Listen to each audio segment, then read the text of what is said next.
आइए आइए फ्रेंड्स, चल के देखते हैं टोटल वहाँ क्या कर रहे हैं।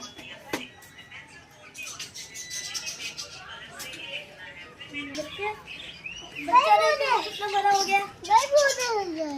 अच्छा मुर्गी निकालते हैं।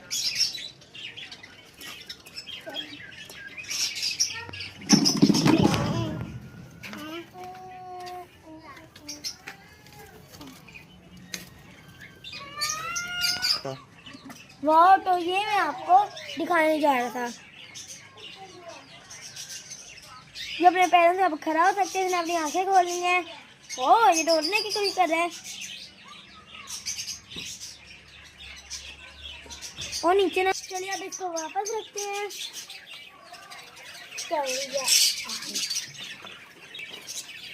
चल, उसको मैंने रख दिया है। बूटी कुड़ी उसके ऊपर बैठ जाएगी। वो मुर्गी कबूतरी है।